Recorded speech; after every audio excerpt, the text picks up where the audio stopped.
Well, hello everybody, and welcome to Solutions with Shanti. It's Wednesday. It's Brice Day again, and we are very happy about that. Hello, beautiful Brice. How are you? I'm so good. I'm so glad to be here. I'm excited about talking about this chick with you guys. We're gonna Yeah, gossip about this chick. sounds super duper interesting. So I'm looking forward to hearing about Ms. GEMMA Galgani because last week we spoke about the whole stigmata thing and the obviously what creates it. And I know it's really a phenomenon, and it's a mystery to most people as to what that is and what causes it. But hey, something does. So let's hear what you have to say, Brice. I Hello, everybody in the chat. Sorry. It's always so lovely to see you. Charmaine, Linda, Carol, Dragonfly. Let me see who else is here. we got Linda, we got our ladies here. This is Lisa D, awesome. of course. Lisa D, you're such a sweetie pie. Welcome, everybody. It's so good to see you, and it's always nice to hear from you in the chats. Let us know what I'd love to know. I mean, if any one of you actually, if any one of our viewers know anything about this topic, stigmata and stigmatics and stigmatism, not astigmatism. Not the eye thing. Not Not yet. the That has an A in front of Hi, it. Lisa. That's just how you see light. That's how you perceive light. Yeah. You're not Let us you're know. I'd love to hear your ideas or your thoughts rather than what this is about, because it's a very, very interesting topic. And we are just such a crazy, beautiful, mixed up species that we call human, aren't we? We're so my big word lately is we're complex. We're complex. For And sure. I've told you guys before because once again, I know Shanti is like me, and probably a lot of you go Lisa D. We're weird, yes, Lisa. We're the weirdos. What's that meme where the aliens are flying by Earth in their spacecraft and they lock the door? Yeah. Like shit like this is why aliens fly straight past us. We're the rough neighborhood. This is a tough planet. We're thugs here. We're a bunch of weirdos.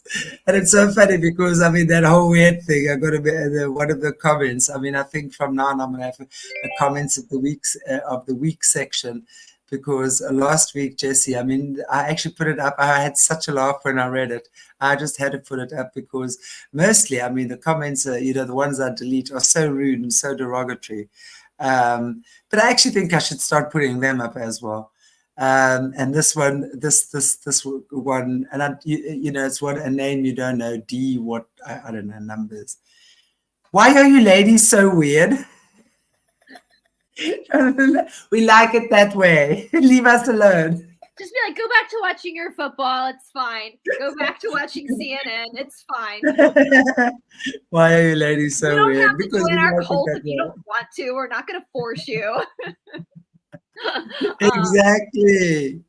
Right. I love how weird we are because, with the stigmata, myself, like many of our friends watching in you, Shanti, I grew up Protestant. We don't have no stigmatas in the Presbyterian church, please. The Presbyterians want to be out of church by noon. When the clock strikes noon, they've got lunch reservations. The Presbyterians all have bars in their house. We got Sunday barbecue happening. The Protestants are a bit more. I mean, we have some like very extreme fundamentalist Protestants, but most Protestants, Christianity is just a hobby. It's like your grandfather. It's, as we say, my friend Angie and I, who Angie is from the South as well, is like the prayer circles for the Protestant churches. They ain't nothing but covens. All those women get together and they pray for people, but in prayer for people out loud in the circle, they're literally gossiping by praying for people. Yeah, for sure. Gossiping. Like that is Lord, help Mary get over her affair with John. That is it. That is totally it. And that's one thing like I love about the South. That's one thing I love about Southern culture, because it is, I'm telling you guys, like if you guys, I've talked about this on my channel. There is a docu-series about the Dallas Cowboy cheerleaders called America's Sweethearts. And one thing I love about it is it's so freaking Southern. Like in the first episode, one of the coaches is like, my mama told me to never leave the house without lipstick on. So all the girls got to wear lipstick when they, and I'm like, my mama told me the same thing. You don't ever leave that house. My mama pulled me aside once and had this hypothetical. I thought it was, she pulled me aside. She wanted to talk to me about something very, very important. So she pulls me aside and she's like, hypothetically, if I were ever in a coma, now, I was like in my early 20s. She goes, now that you're an adult, and I'm thinking she's going to like tell me she loves me, like where all the family jewels are hidden or something. She's like, I need you to make sure that my hair is colored, my makeup is done, and my whiskers are tweezed. Like that is just how, I mean, in this hypothetical, like it was concerning enough to her, like in the hypothetical situation that would ever happen. She needed to make sure her oldest daughter knew it was my responsibility to make sure she always looked prim and proper, even lying, like totally out of it in a bed. Like that is so Southern. I will tell you too, my mother also, when she was really little, her biggest fear, like the monster under the bed type of fear, was the church ladies. And this is because in the South, during like the 60s, it probably still happens today in some smaller towns.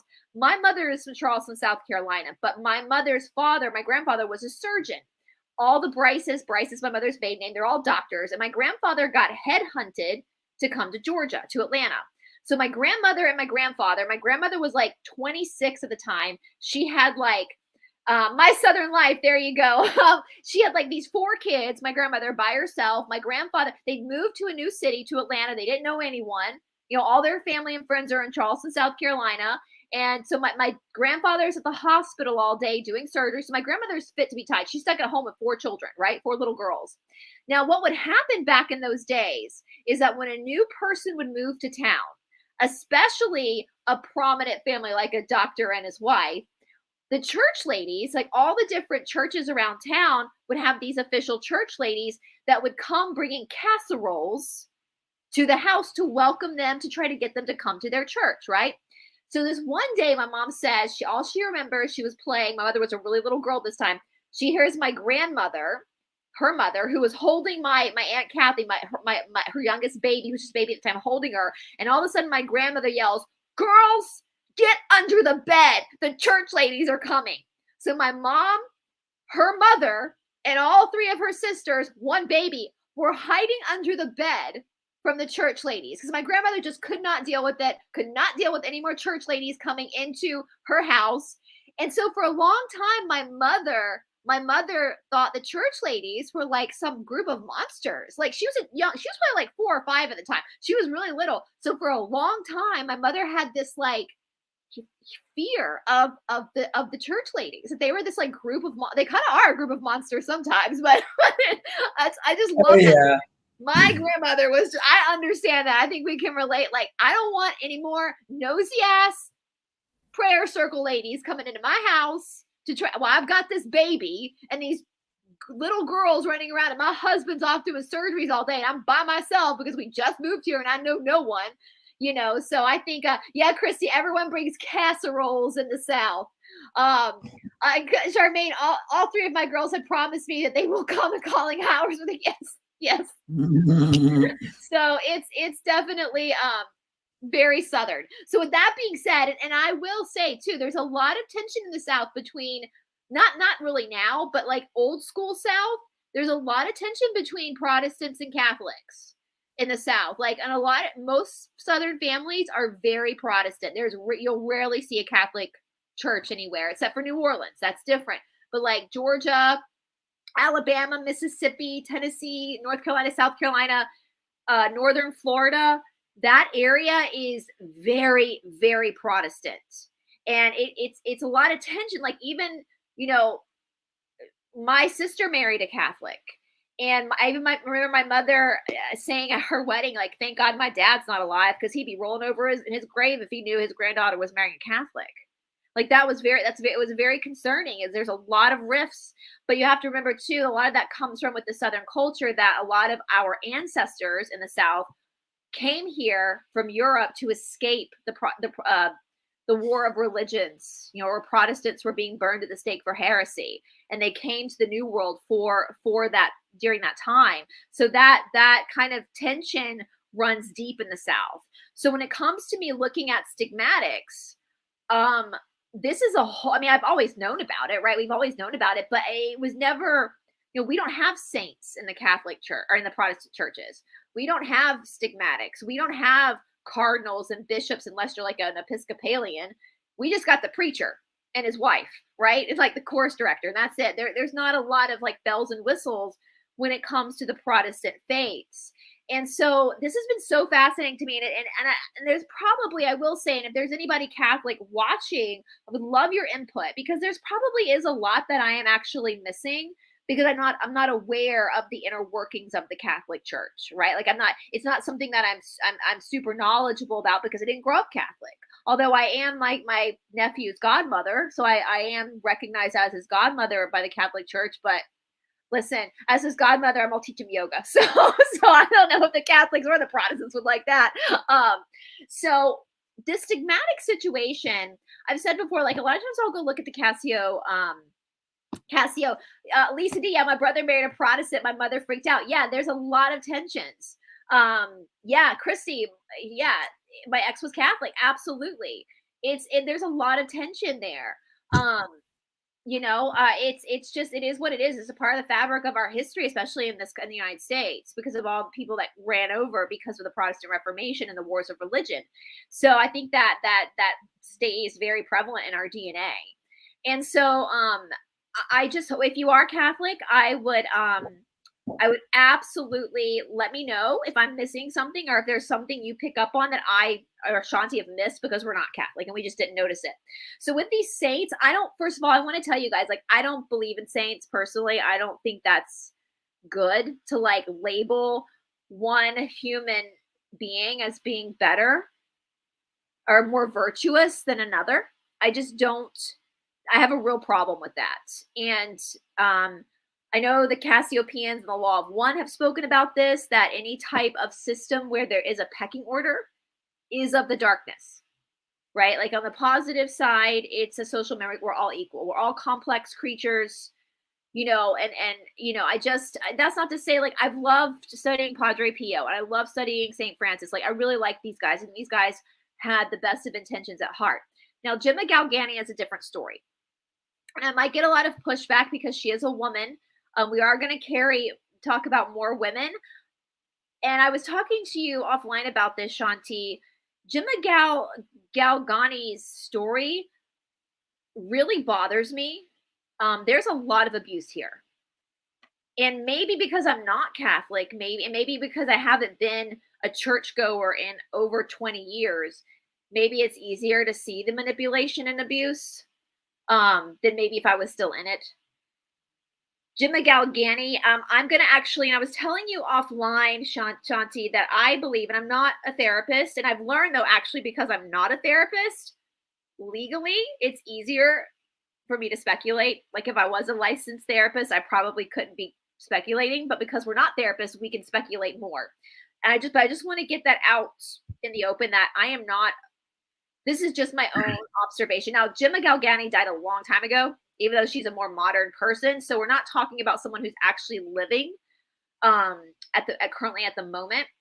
I think that GEMMA GALGANI was what they call a histrionic, which I think she got that way because of massive abuse that she suffered in her childhood. And even though I've dealt with one histrionic in my life, and they're really hard to deal with, it's classified as part of the borderline personality, like in the DSM. I just looking at her story, it's like a recipe. Like, you can see it. Like, this is how she turned out the way she did. Like, looking at her childhood, this is how this happened. And that's another reason why I don't believe in saints, because with a lot of these saints, we don't really know what was happening behind closed doors.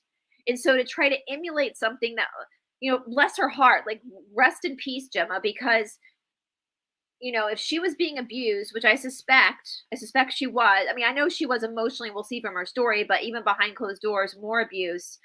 I would hate for us to almost like pull her back in a sense when she needs to rest in peace and she needs to, I don't know, I hope that makes sense. But I wanted to kind of just kind of read a brief definition before we get into Gemma's story of histrionics, in case people are not familiar with this form of a mental disorder.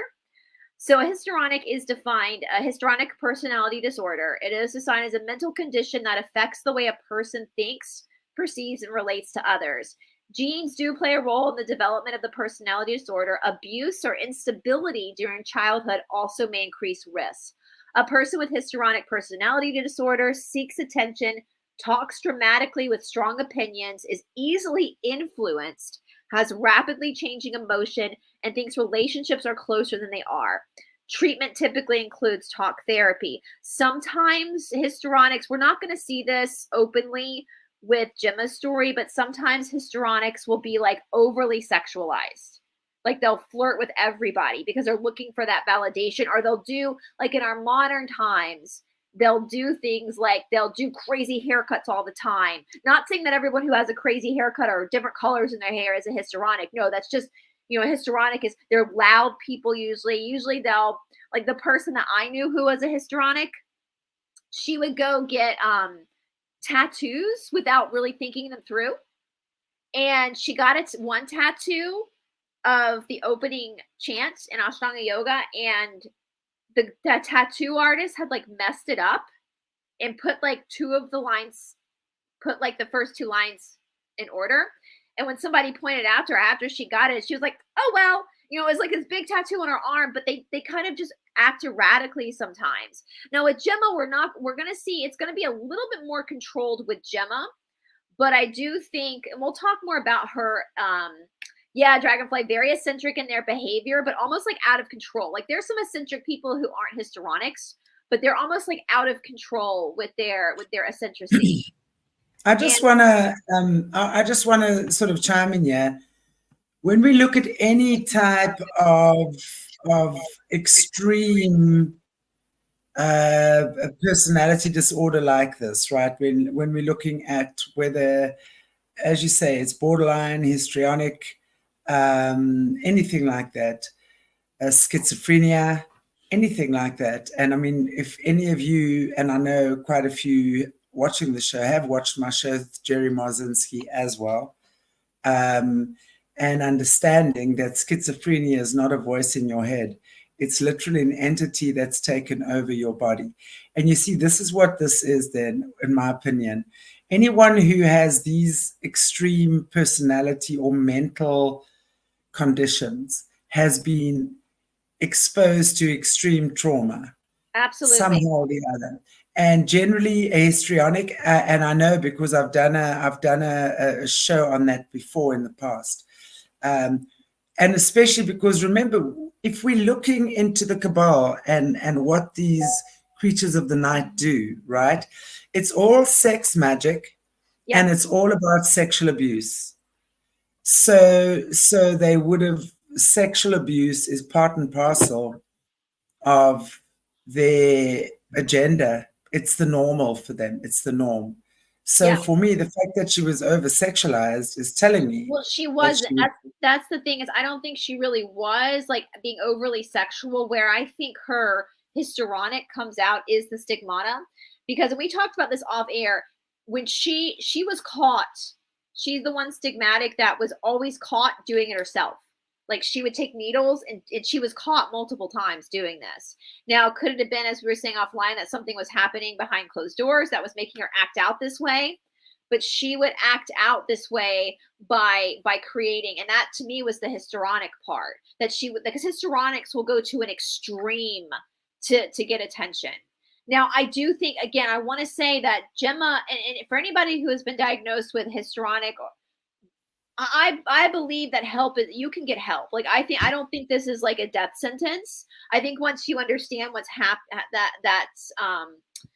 once you understand what's happening, and once you understand it's come from trauma, I think that you can better, but of course that we're talking, she was born in 1878. So we're talking about a little over, like over 100 years ago. I mean, she's born in modern times, obviously. She was a beautiful girl. She didn't live that long. She died, you know, relatively young, but you know, we're looking at someone. So this is what's interesting too. Enrico Galgani was her father. Now she was 11 years older than Padre Pio, even though they're kind of in the same, they're contemporaries. Her father worked as a schmarmacist, we'll say. I thought that was very interesting. Well, again, I think it just adds more weight to my case. I'm sorry, I do. Yeah. I think that, Yeah. in my opinion, you know, it's Yeah. all linked hand in hand. Absolutely. He was a schmarmacist, and he was very prosperous. She came from unlike Padre Pio, she came from an extremely wealthy family. All right, I'm going to actually in a second pull up a website because I stumbled upon this website, and actually, I'll go ahead and pull it up if you don't mind. Y'all bear with us. I think Shanti and I, we're Aquarius. On Zoom, I always battle on this bloody thing that when I've got to start showing, I get so confused. Zoom is a breeze. Zoom is so easy, but StreamYard, I've got it now backstage. If you see that website, we can pull up. Okay, then let me bring it up. Yeah, I can bring it up now. Yeah. And I'm going to pull it up. Now, this is from, I'll give you guys the, I can give you guys the website if you want to look at this yourself. And I was telling, so I can go through the facts of Gemma Galgani's life for you guys.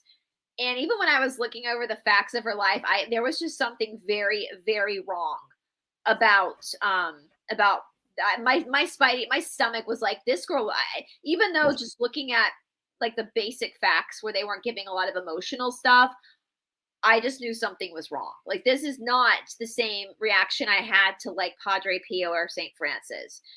This girl was used and abused. And the fact that her father was a schmarmacist, really like you, Shanti, that like was a red flag in my head. Now, if this had been another story of a girl that I felt like was really even keeled and a cool person and her dad was a schmarmacist, then that might just be a coincidence, because we know not all schmarmacists are bad, but the schmarmacist corporation is. So anyway, so I found this website after I had done a lot of my research, and this is called stgemmagalgani.com. And I started reading through this because I wanted to know more about her life, and as far as like more deeper into like the emotional state. And this website makes me nauseous because we're going to go through some of it. The way whoever is running this website, because not only does this exploit this little girl and exploit the abuse that I believe Gemma was put under, and exploit her, obviously, in my opinion, I think she was looking for help. I think she was calling out for help. But it also does something else. It also borderline spiritual manipulation.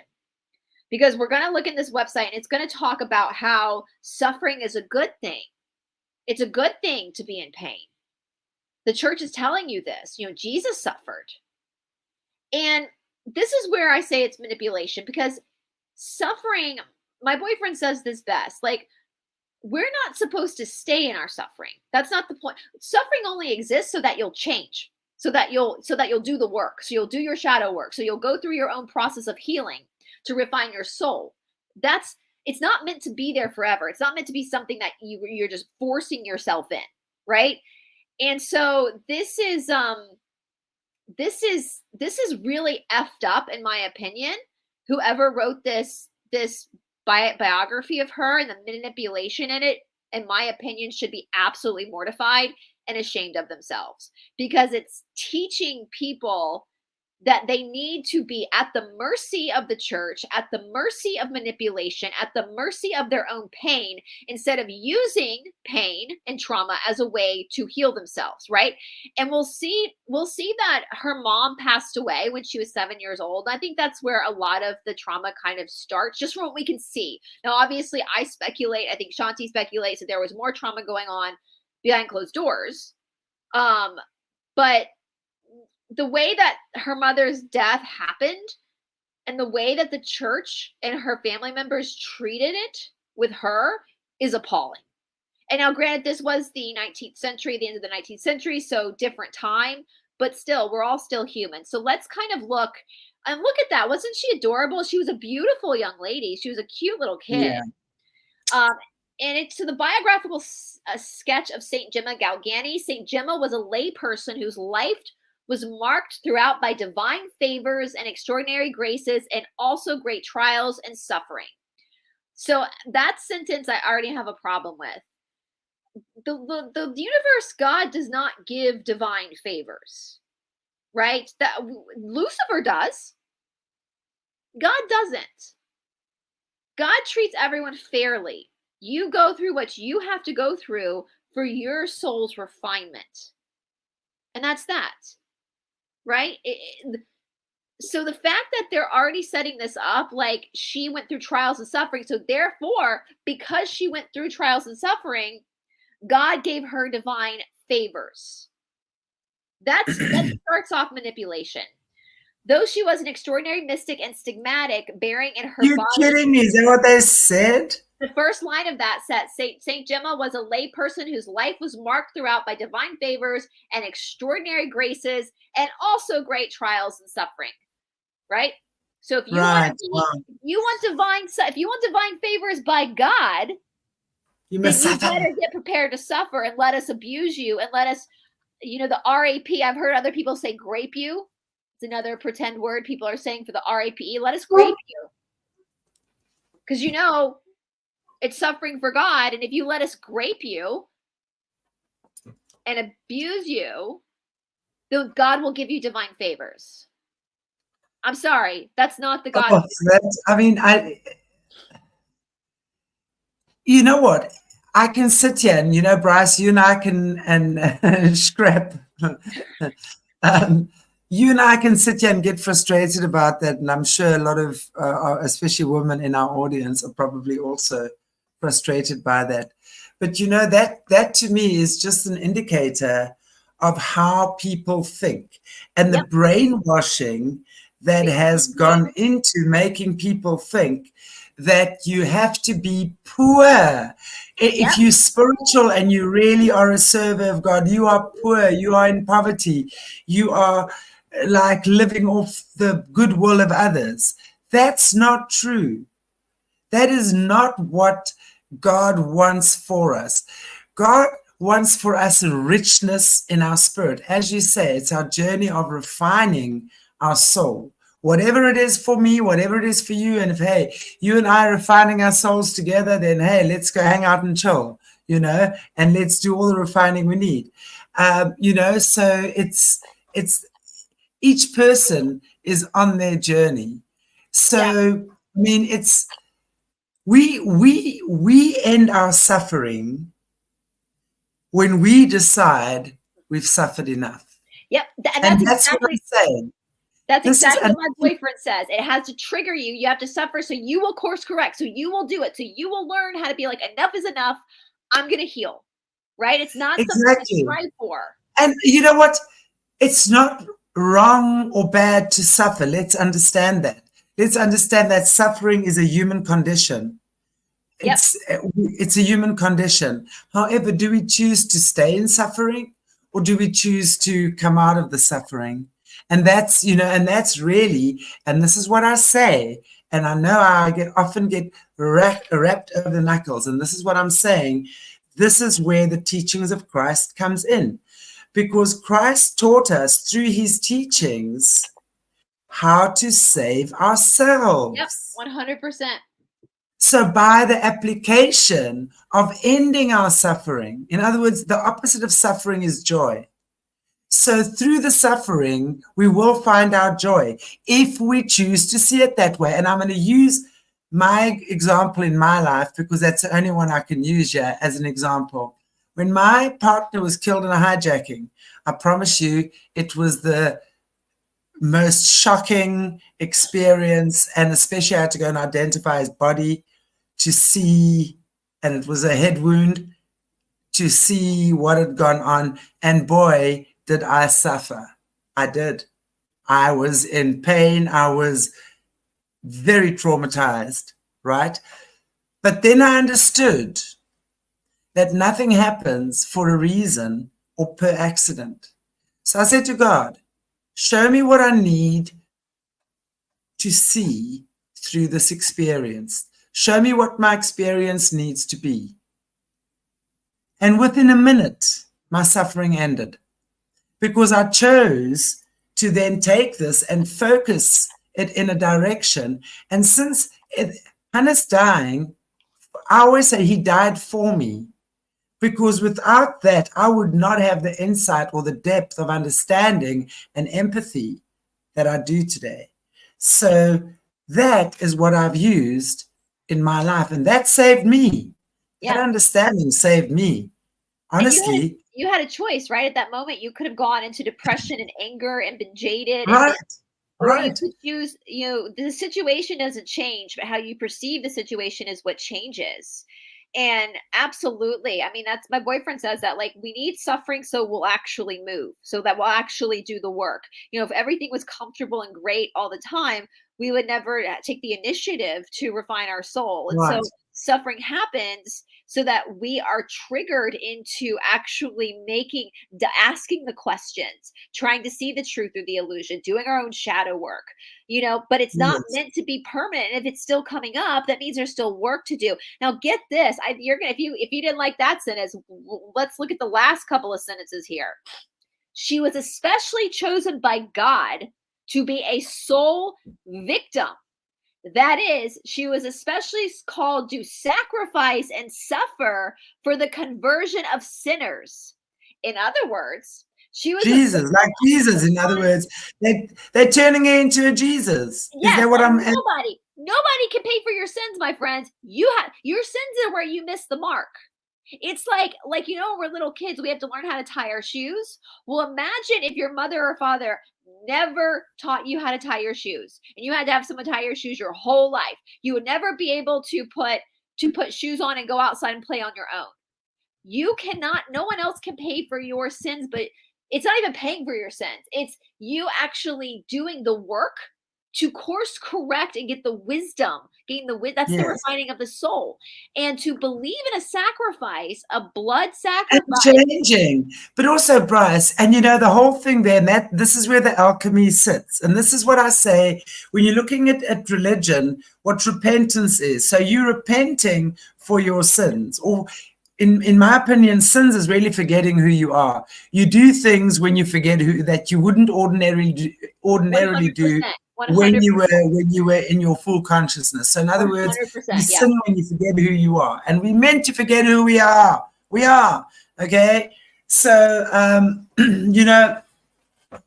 through that we then begin to understand so much more, and that's what I talk about, the repentance. Because once you repent, you can't say, "I'm sorry, forgive me." No, you're already forgiven. You now have to change your ways, or you have to change if you've been killing your body, eating sugar and drinking alcohol, whatever, you have to then change your ways. That's how your body's going to heal. You do things differently. That's how you save yourself. Boom. Yeah. How thug is that? Speaking of our thug planet, and that's where wisdom comes from, guys. People think about the wisest person they didn't get that wisdom for being like a goody two shoes their whole life. They gained that wisdom for, excuse my language, for fucking up, because they messed up. And you didn't learn to be a masterful surfer by surfing by practicing on a flat ocean, did you? Nope. No, 100%. Yeah. So listen, so I'm going to read that again, guys, because this is, speaking of fucked up, this is like, wow. Can you guys see that? If I highlight this, can you see this? Whoops, hold on. Yeah, it's a little bit, hang on, let me enlarge my screen. Okay, there we go. She was especially chosen by God. So she's special, right? We already know that's of the darkness, to be a soul victim. That is, she was especially called to sacrifice and suffer for the conversion of sinners. In other words, she was a victim of divine love. Hers was a life of sacrificing and suffering for the conversions of sinners and the reparation for sin. But look at this manipulation. She's a victim of divine love. I was going to say, that gets me. I mean, I got to wrap my head around that one, right? She's a victim of divine love. I mean, divine love doesn't victimize. Let's just say that in the offset.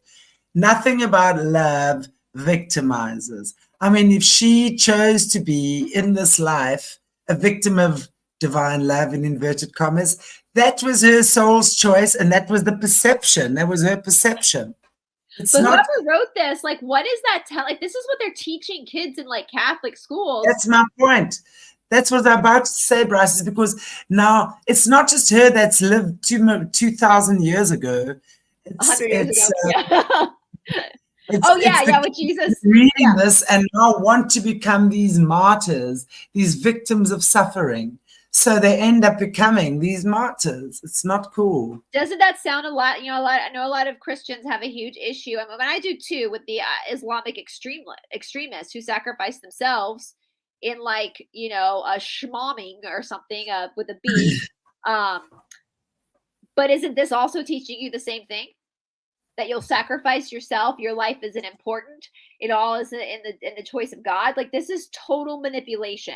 It's so infuriating. This is spiritual manipulation, is what this is. So we're gonna get into the death of her mother. I'm gonna skip all the way down. And guys, I will. Let me actually, before I do this, Shanti, I'm gonna actually, in the private chat to you, I'm gonna put this website if you want to share it with the group so that they can look at it themselves, because I'm not going to go through all of it, obviously, guys. I'm just going to go through certain parts. So we get to the death of her mother. So she was 7 when her mother died. Her mother was a victim of tuberculosis. Her long, lingering illness ended with saintly resignation. It was made more difficult by the thought that she must soon leave her children when they needed her most. GEMMA came to know that her mother was going to go to heaven, of which she had so often heard her speak, and her great wish was to go with her. Every day as she returned from school, first thought was to hurry to her mother's sick room, fearing that her mother might have taken flight in her absence. Meanwhile, the day of her confirmation came, May 26, 1885, and with that, the first of those heavenly communications which played such a large part in her spiritual life. During the Mass of Thanksgiving after the ceremony, all of a sudden, she tells, a voice in my heart said, "Will you give me your mama?" Okay, I got something to say about this. So she's having her confirmation, and she starts hearing a voice in her head. Okay, they're telling her this is God. This ain't God, y'all. This is probably like a Lizzie that's talking to her. Because listen to what it 100% says. 100% lizard, babe. 100% lizard, that one. Will you give me your mama?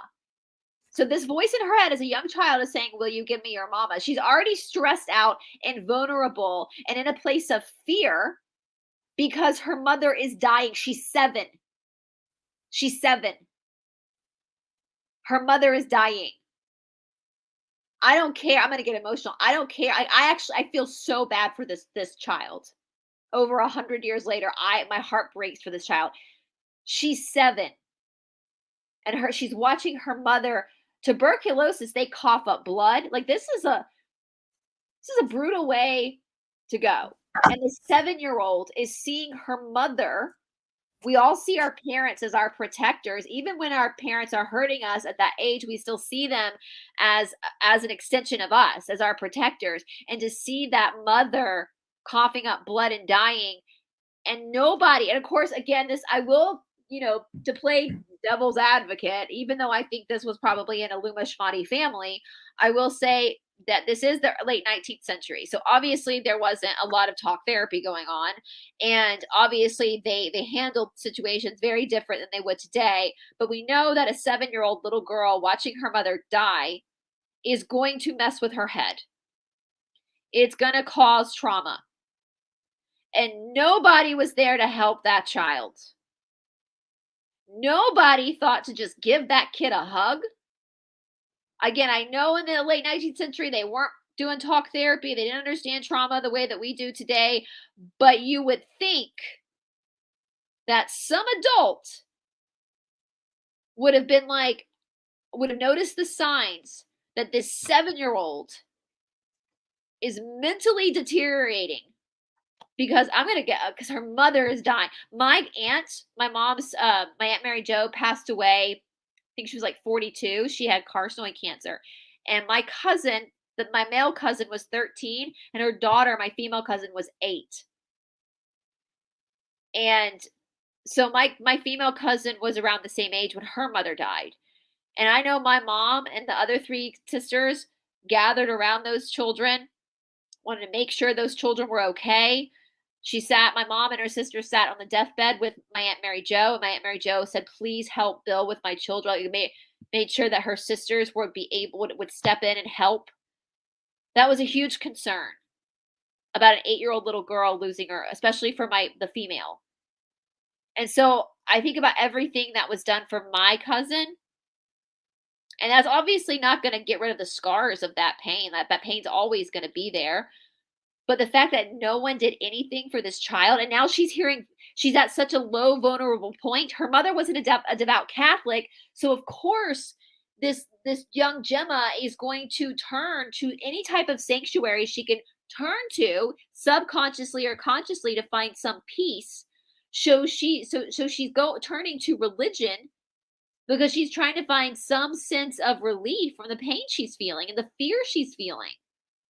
And so now she's at a perfect place to be manipulated by the effing Lizzies that, let's be frank, probably run the Catholic Church. Because no God of love is going to come to you and be like, will you give me your mama? Are you going to give me your mama? No God of love would do that. The God of love. I mean, that's an entity. She was born with an entity. So it would seem to me that, from what I'm hearing, the more I hear about these things, speaking to the whistleblowers now, it would seem that she probably had a generational entity, generational curse, as they call it. Yeah. So that would be something, and that, of course, would be a harvester of sorrow, right? Because that would cause sorrow. So sorrow would be that thing's chocolate, basically. 100%. Yeah. But before I go any further, guys, I know it's a little off topic, but I don't want to forget to tell you guys this. One of the things that she's a saint of is schmarmaceuticals today. I didn't know that the schmarmaceutical jabber-dee-doo-dah company even had a damn saint. But they do. It's this girl. FYI. So let's go on with the conversation. Yep, she's a saint. Again, so they've sainted her for a reason. Yep. I mean, she's part of their depraved system. She wouldn't be sainted like Mother Teresa unless something, I'm not saying she was trafficking, please don't get me wrong, but I'm saying they will saint their own. They will. Absolutely. So for, she was born, you look at all these Illuminati families, right? Especially the hierarchy ones. You're going to see, let's say, in a family of 5 kids, 2 are in the system, 3 are there for cover kids, to live the cover lives, and they will have absolutely no idea what goes on. So it's the same thing there. She would probably have had this stuff go on, and a lot of others in her family would never have known even what was going on. And she would have then been chosen to be the martyr, to play the martyr. She's at 8 kids. And one thing I forgot to mention as well is that around the time of her mother's death, she had 3 siblings also pass away. So she had Carlo, her oldest brother, passed away around the same time. Her youngest sister passed away around the same time. And her brother Gino, who was actually studying to be a priest, also passed away at this time of tuberculosis. Right. So at the same time of losing her mother, she also lost 3 siblings. And when I saw that she was the saint, and Christy, pawnbrokers have a saint. I mean, excuse my language. I feel like this is the only way. Why the fuck does Big Schmarma have a damn saint? Like, does nobody find that weird? Hello, Catholic Church. I mean, does Bank of America also have a saint? Probably. I'm sure it must. I'm sure it must. Why does to the Jabber-dee-doo-dahs as a saint? Now it makes sense why all these priests were promoting the Jabber-dee-doo-dahs, because Saint Gemma is the saint of the Jabber-dee-doo-dahs. And I It would make a lot of sense to that. Exactly. And they've made her into the perfect martyr. Yeah. They've turned her into the perfect martyr. And oh, you know, I made the joke, like, you know, there's a joke, like the doctor's kids are always the sickest. And how crazy is it that the Schmarmistist family lost 4 people to tuberculosis at the same time? It makes me wonder if tuberculosis was nothing but a scam, just like the Schmovid was in 2020. Like, what's really going on here? Like, what is, and is that why they were able to pawn Schmarma Schmooticals? Sorry, guys. I know you guys, you bear with us. We were working with what we have with this platform because this platform is part of the problem too, even though we need to utilize it.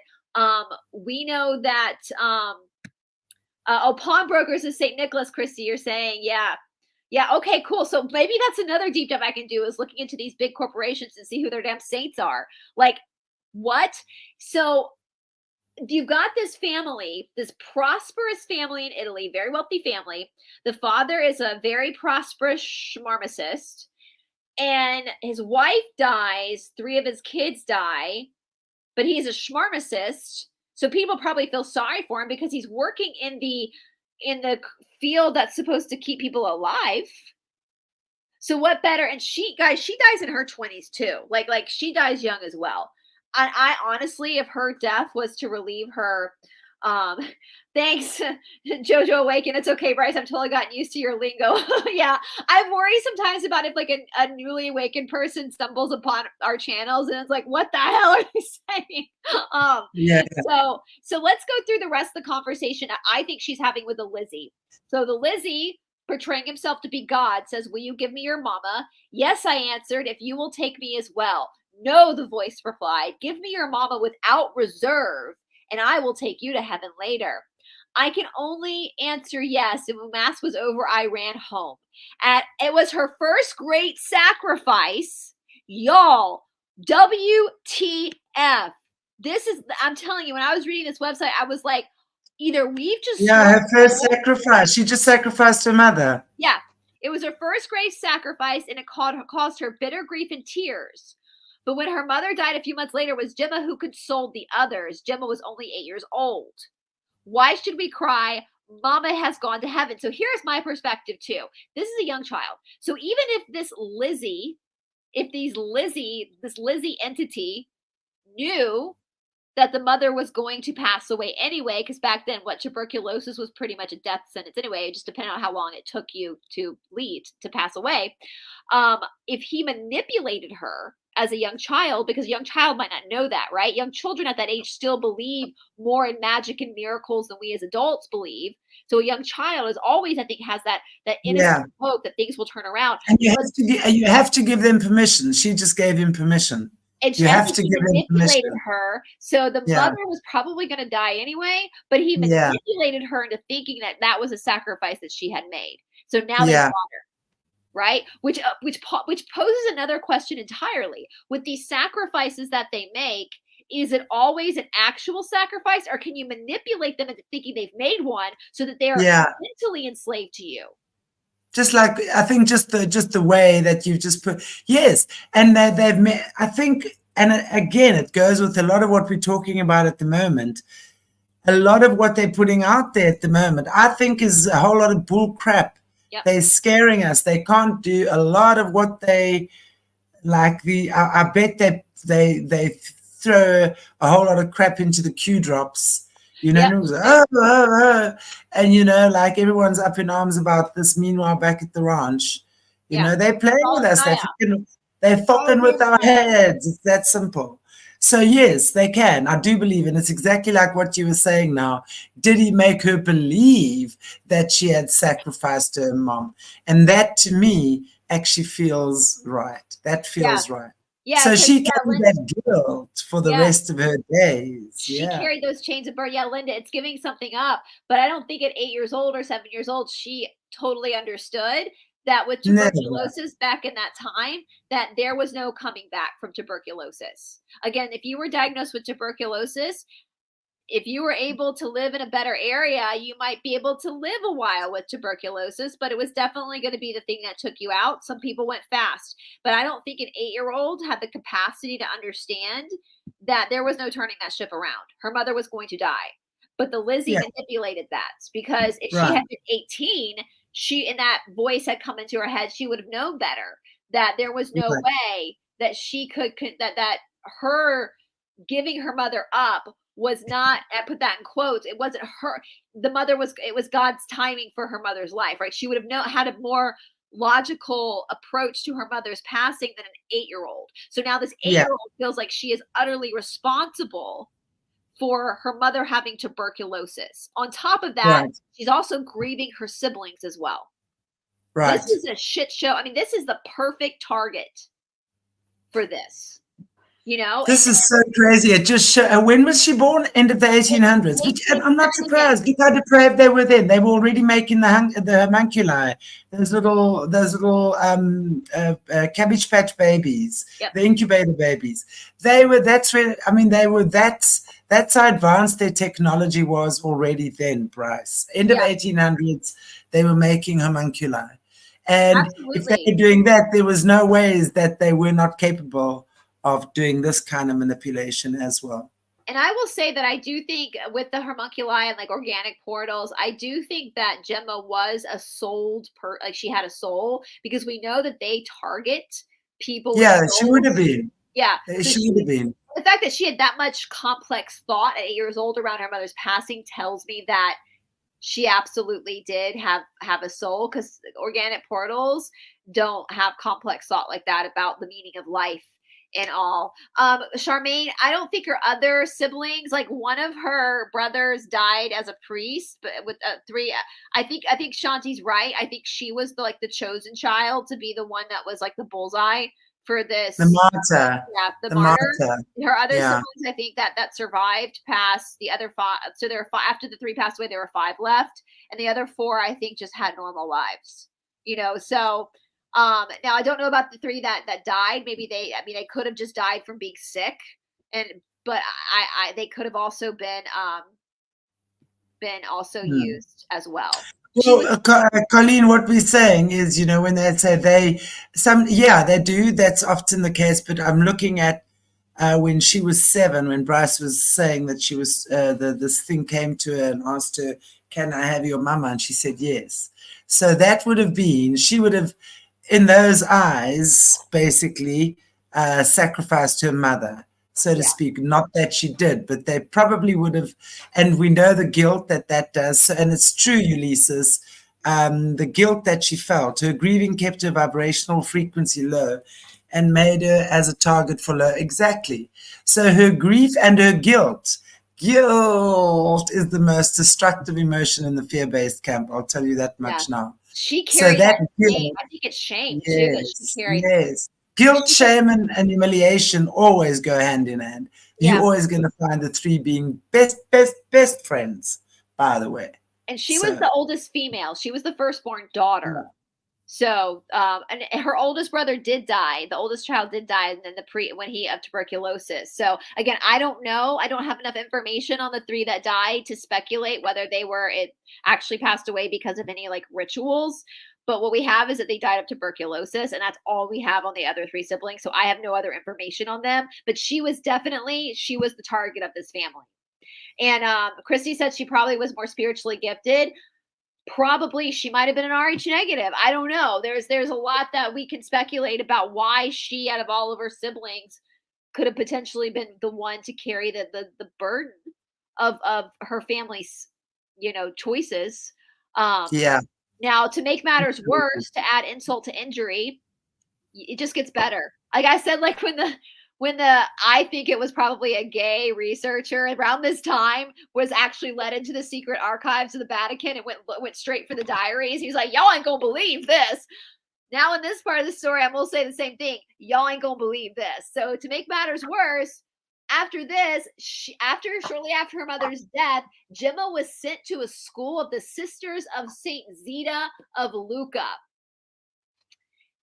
She was sent to a private, what they called in other references, a private nursery. a boarding school for girls with the nuns. There is convent. Yeah, to learn for school. So she wasn't training to be a nun. She went there for education. There is no telling. So she was taken out of her home, sent to a freaking nunnery for education. There's no telling what happened to them because they were living there. She didn't have her family. She had no one there we know those nuns from the Borgia episodes. We know those nuns get up and do some mischief as well. Under the guidance and directions of the good sister, she acquired a great taste for prayer and a tender devotion to the passion of our Lord, on which she began to meditate daily. Her love for the Mother of God was always deep and intense. The more so she had lost the loss of her earthly mother. If God has taken away my mother, she would say, he has left me his own. Now, she was also became very a big devotee of the Sacred Heart of Jesus, which you guys know what that picture is of the heart where he's showing us. It's Cesare Borgia is the face is Cesare Borgia. We already know that. But that is a sign of cannibalism. So the Sacred Heart of Jesus, where he's ripping open his chest, that is a symbol of cannibalism. Yep. And it's interesting you say that, because in our show before this with Jesse, we were decoding Paris Olympics and the 4 horses of the horsemen of the apocalypse. And interestingly, she was speaking about Madonna, who's also one of the priestesses. Yep. And there's a picture of her with this big head thing on and this heart, also the heart that's been ripped type thing. And which is also symbolic of the cannibalism, yeah. Interesting. And we know from Padre Pio last week, they dug his body up and took his heart and sent his heart on tour. It's in a gilded box for parishioners to kiss. That's just so disgusting. It's so disgusting. And like, think about Game of Thrones when she eats the heart, like. So the fact that GEMMA is becoming a devotee of more specifically Jesus of the Sacred Heart makes me think she's going through some sort of rituals behind closed doors. She talks here that she began to feel a growing desire to love Jesus crucified with all her heart. And together with a longing to help him in his suffering, she was especially... so she suffers with him. Yes. So she loved to see Jesus suffering on the cross. She had a fixation. Now, I know from childhood trauma, from psychiatrists that I've listened to that work with kids who go through trauma, a lot of times the kids will draw very grotesque pictures. Like, that's a sign. A lot of these psychiatrists say that's a way of them trying to, like, make sense of what they've experienced. So when a child goes to work with a therapist, after they'll oftentimes do art therapy and they'll draw really, and it's not something necessarily to be alarmed with. It's just them trying to make sense of their trauma. And so when I see this with GEMMA becoming fascinated and wanting to fixate on this man, let's just be honest. Let's take the whole Jesus notion out of it. Let's look at the imagery. This is a man being brutally executed. Brutally executed. And that's her fixation. That tells me it's her trying to make sense of her trauma. Yeah. Yeah, Charmaine, she was she liked to fixate on the crucifixion and his pain and his suffering. So I think it's just like, borderline personality disorders, they are known to cut. They're cutters. Big time. That's one of the signs. Is they and I know from that it's a way to feel pain, to release pain. I mean, I've never been a cutter. I don't have BPD, but I can understand that when I study these personality disorders. I do find them really fascinating. I think a lot of us do, because we know now there's more to the story than just the personality disorder. But so I can understand that when people hurt themselves physically, like by doing that, it's feeling intense pain to then find that release of intense pain. So I'm thinking that maybe her fixation too on the suffering, this is again, because histrionics that's part of borderline personality disorder. Yeah, and it's like to look at an image of Jesus hanging, suffering on the cross, and she loved to see. I mean, there's something seriously deranged about that, because she obviously was so immersed in her own suffering And she'd been so brainwashed into believing this was because she was the chosen one to suffer by God, that she had to endure all this torture, this pain. I can't even begin to imagine what else she must have gone through. Exactly. Because, exactly. and I know, by the way, and I want to mention this here because I do feel that it could be relevant. If you guys watched my show, Jesse, I think last week it was, we were talking about the Mormons, the Mormon, and I remember you guys, the Mormons as well as the Catholics, or they form two of the 5 pillars of the Illuminati, right? So they have, I mean, ultimately everything they're doing is satanic. And if you remembered what Jesse was saying with what some of those kids have to do, and this is the Mormon church though, but it would not surprise me if it was the same in the Catholic Church, although I have not confirmed that, so please do not quote me. But these kids, part of their training is they go through the crucifixion ritual. Yeah. So they literally get crucified like Christ did, and what they have to do is they have to resurrect themselves. So they've got to bring themselves back from the dead. Many kids die like that. There are those that do resurrect. And I know, and I'm not just talking about a crucifixion ritual, but I've speak to many of the survivors have been like, they kill them literally, but they also know how to bring them back to life. So they won't let them die. But they want these, especially the guys in the military, they will take them to near-death experiences and then they bring them back because that's their way of eradicating fear out of them, right? So it's not to fear death, but that's what they do. So this to me would seem like it's possible that people who are suffering from this condition, from stigmata or they're stigmatic, it might potentially be that, because who suffered more than Christ, right? And I mean, and especially when you're looking at the brainwashing rituals and stuff, well, Christ suffered, you can suffer too. Christ rose up, you got to rise up too, whatever. So that's what they're doing. They're doing crucifixion rituals. And it wouldn't surprise me, Brice, if these people that have got the stigmata were subjected to that kind of torture. I'm not saying it is. Actually, let's look at this, because guys, she got really, her health was bad. She had we put the link in there. This is a long bio. So if you guys want to look more at what she went through, but she allowed herself, when she had spinal meningitis, which I'm shocked she actually recovered from that, because I was tested for meningitis once. That's deadly. But what you see, she allows herself. She starts to feel symptoms of sickness and she overworks herself. So it's almost like, in my sense, she's trying to commit schmuicide. Since we can't say that word on YouTube either. It almost seems like she's trying to relieve herself. But look at this, you guys, right before she gets the stigmata.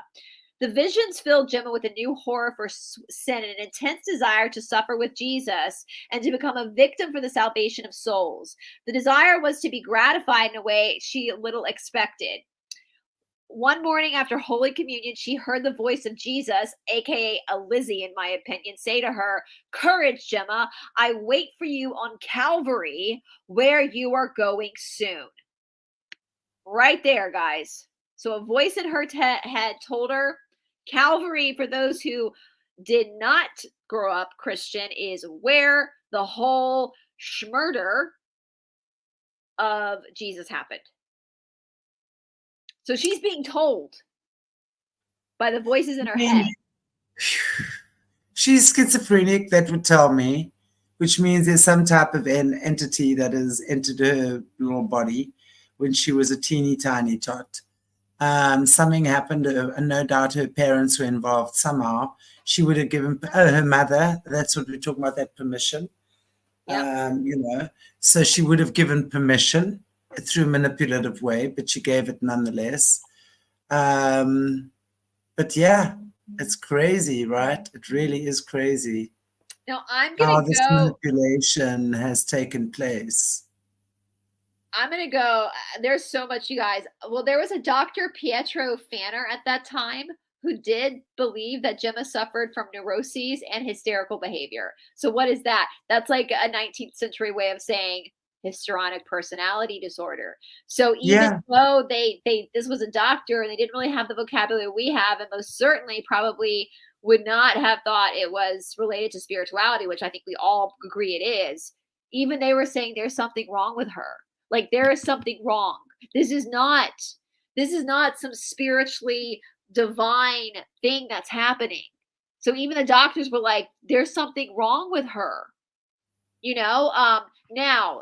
So no, she's been abused and molested from when she was very young. That's what was wrong. 100%. Yeah. So she developed tuberculosis in 1903. Let's see, 78, 88, 98. So she was in her 20s when she developed tuberculosis herself. How is that prophecy fulfilling itself for her? She gave her mother away. She thought she sacrificed her mother when her mother had tuberculosis, and now she's got tuberculosis. She died on the 11th of April, 1903. She was canonized on the 2nd of May, 1904. Now, before we get into the next part of what happened to her body, I do want to tell you guys that people saw her using needles to give herself the stigmata. So that's why she's an interesting case. Whereas the other stigmatics that we've covered, no one ever saw them doing this to themselves. But even her hand shows signs of scarring. Whereas the other stigmatics didn't have scars. So I don't know if things were being done. And then like a histrionic, maybe things were happening to her, like crucifixion rituals behind closed doors, but out in public, maybe she was trying to relive that to create pain. Exactly, yeah. So it's the same thing. I mean, if a child gets sexually molested, they often, mostly, become very over-sexualized, or they go the opposite way. Or they can be very, very sexual. Yeah. Very, absolutely. Yeah. So she's using the thing that's traumatized her the most. She's acting it out. Right. And this one doctor was like, she needs help. Like, this is not God's divine will. Like, she needs help. Anyway, now I talked about Padre Pio's heart being shrined. We've talked about her loving the Sacred Heart of Jesus, which is cannibalism. In 1985, she too was exhumed. Her body was exhumed. She was canonized in 1904. So right after she died, she was canonized as a saint. They went ahead and sainted her. 1985, her body was exhumed. Her heart was taken out and enshrined at the Santuario de Santa Gemma in Madrid, Spain. Her heart, like Padre Pio, is on display. 1985. That poor girl had been laid to rest for over 80 years, and they pulled her body up and pulled her damn heart out. What kind of church? I'm sorry. I'm trying to wrap my head around this, because I'm trying to think, why would you actually think that's okay? Who thinks that's okay? Like, we know why the Illuma Schmotty's doing it. But don't the parishioners think that's a little freaking weird? Like, they call us the weirdos.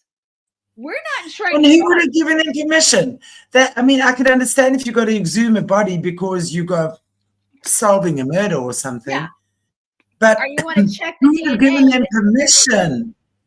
Who the F would have given them permission to exhume her body and rip her heart out?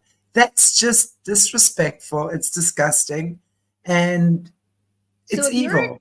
If you're in Madrid, Spain, I want you to go see that damn heart, because send us a picture, because what the hell? Like, we've already talked about the missing body parts, the Schwieners and freaking Russia, and the heads that have gone missing.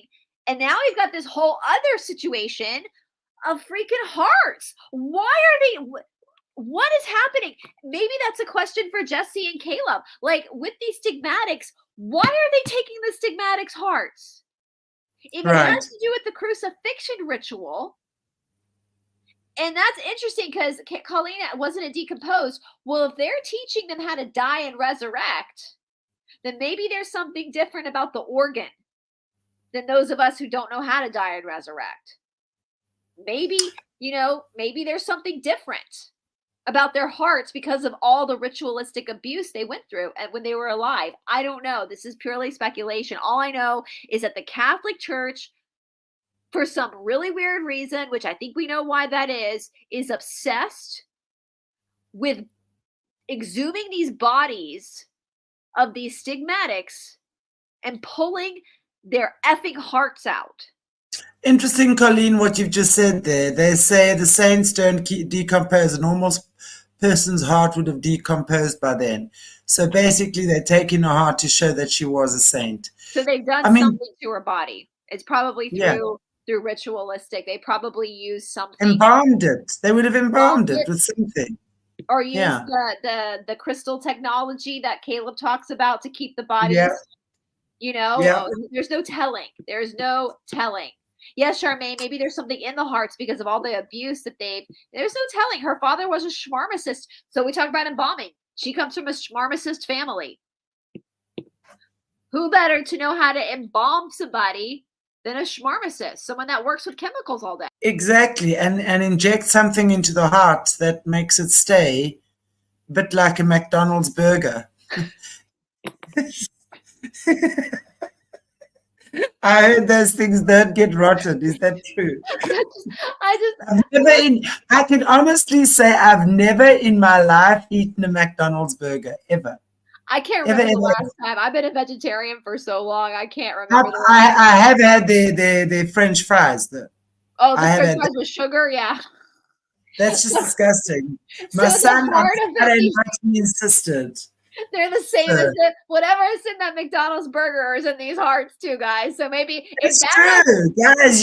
McDonald's stuff doesn't get rotten. What the hell is in there? Say, if you're having a hard time giving up your McDonald's habit, don't eat it. Every time you go to drive-thru, just think about GEMMA Galganti's heart. You'll turn right around. And put that near my mouth, like. Whoop. No thanks. I know. So so I am like, I cannot wait. I want you guys to look through this whole, I'm serious. Like whoever fucking wrote this website should be ashamed of themselves. Like this is disgusting. And I feel so sorry for this girl. I feel like she never had a chance. I feel like she was born at the wrong place at the wrong time. I agree with you, Shanti. We don't have proof that this was a Luma Schmati family, but my speculation, there's a lot of red flags here. They would never have sainted her babe if she wasn't from the family. She never would have gone through. I mean, they claim their own. Remember, she's their asset. They would have done with her what they want. And the fact that they've taken her heart out 100 years after she died tells you that. Tells you that they didn't have to get permission from anyone. They just do it because that's their way like she's of manipulating. I want her to rest in peace. I hope she's resting in peace. Even though histrionics are difficult to deal with, I'm sure she was pretty difficult to deal with in life. I don't blame her though. I think her problems were the result of her life. And I don't think she stood a chance. I think she was just abused. And I hope that she is resting in peace now. I hope that she has found peace and healing since leaving this world. And for all of you, all y'all, as we say down here in the South, all y'all who are going into these damn churches and kissing these hearts, wake up. That's gross. You think we're weird? That's weird. I ain't going around kissing no hearts. We might talk about weird stuff, but we're not kissing hearts. I ain't kissing asses either. Or asses. So that's sports lovers. Exactly. We're the counterculture, y'all. We're challenging the hearts of Catholics. We're like, that's weird. That's a little, what's that clip? That's suspicious. That's suspicious. That's weird. Is that Cardi B clip where she's like, that's suspicious. That's I dare you guys, if you live in Europe, because it's more or less in Europe this is happening. Listen, I think if the Catholic Church brought a heart here in the South, these Southerners would have they'd be like, that is not polite. That is gross. But I dare you guys who live in Europe, go find these damn hearts and stand outside that damn church, and everybody who goes to that heart just be like, that's a little weird. That's suspicious. And make them think about what they're actually, what are you, where in the Bible? Where in the Bible, in the fake Bible and in the missing books, and both sets of Bibles, show me where Jesus or Yahshua tells you to exhume the bodies of the dead and kiss their hearts. What book is that? Was never, I have not seen that in the Bible, and I was never taught that story in Sunday school. We were taught some gnarly Sunday school stories like from the Bible, and that was never brought up. So show me where that is, and why the fuck are you kissing hearts? That's disgusting. And asses. Don't kiss asses either. No. Don't kiss blood, though. The heart is what pumps the blood, and we know they love their blood. So I don't know. Maybe that's it. I don't know. Anyway, that's GEMMA GALGANI, guys. Wow. How interesting. How absolutely interesting. Thank you, Brice. That was actually very interesting. Cool. Wow. Okay. I enjoyed that. Geez, I just saw the time. We had a nice little chat. And we have a meeting, don't we? I'm not sure. Okay. All right, everybody. Thank you so much for joining us. Very interesting. I enjoyed that very much. Again, we just see another victim of the system a century ago already and more. That's how long this has been going on for, and how long humanity has been under attack from these creatures of the night. But anyway, they are still part of God's creation, whether we see it that way or not, directly or indirectly. And hopefully one day all of this will be something of the P-A-S-T, past. Thank you, Brice. Anything else you want to say before we say cherry buys? That actually next week, if you don't mind, you guys, I want to keep looking into stigmatics, but I want to talk about, I want to kind of break next week from stigmatics. So I want to talk about the Pacers next week, if you guys don't mind. Do you mind? The what? The Pacer family. Right. And then we'll get back. Then we'll get back to the stigmatics. But I wanted to kind of talk about that with you guys. Next week on Wednesday. Absolutely. So. Coolness and light. God bless you all. Take good care of yourselves. And wherever you are, just give me back my sun. Because you can see how grumpy I am without the sun, right? And I'm sitting here with my electric water bottle, freezing my tush off. While you're sitting there flashing your shoulders at me, and I'm trying to find where the X... Yeah, I'm going to press this. Okay, guys. Bye, guys.